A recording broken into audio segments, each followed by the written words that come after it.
एक परेशान व्यक्ति एक दिन बुद्ध के पास पहुंचा और बोला, गुरुदेव, मेरे जीवन की बाधाएं खत्म ही नहीं हो रही हैं। हर दिन नई समस्याएं सामने आ रही हैं। मैं थक चुका हूं, कृपया मुझे रास्ता दिखाइए।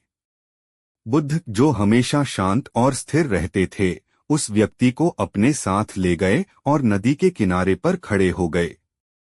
नदी का पानी बहता हुआ उन्हें शांतिपूर्वक देखने को मिला। कुछ देर बाद बुद्ध ने व्यक्ति से कहा, हम इस नदी को पार करेंगे, लेकिन जब यह सूख जाएगी तभी हम आगे बढ़ेंगे। व्यक्ति हैरान हो गया और बोला, गुरुजी, आप क्या कह रहे हैं? नदी तो बह रही है।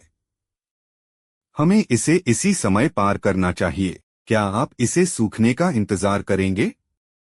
बुद्ध मुस्कराए और धीरे से बोले, मैं यही बात तुम्हें समझाना चाहता हूं।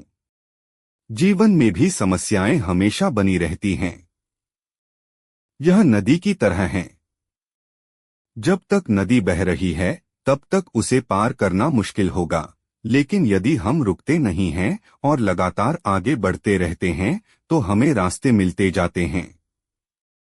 समस्याएं तब तक बनी रहती हैं जब तक हम उन्हें हल करने के लिए अपनी यात्रा जारी रखते हैं। अगर हम रुक जाएं तो हम कभी भी अपनी मंजिल तक नहीं पहुंच सकते। व्यक्ति ने सिर झुकाकर बुद्ध की बातों को आत्मसात किया।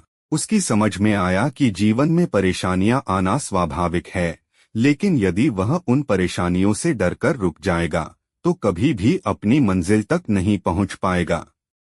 उसे हमेशा आगे बढ़ते रहना चाहिए, चाहे समस्याएं कितनी भी बड़ी क्यों न हो। आप सही कह रहे हैं गुरुदेव, उसने कहा, अब मैं समझता हूं। बाधाएं केवल हमें एक अवसर देती हैं और हमें उनसे पार पाने का साहस बढ़ाती हैं। उस दिन से उस व्यक्ति ने अपनी सोच और दृष्टिकोण को बदल लिया। उसने यह समझा कि समस्याओं को चमत्कारी रूप से समाप्त करने का कोई रास्ता नहीं है, लेकिन अगर हम धैर्य और साहस के साथ लगातार आगे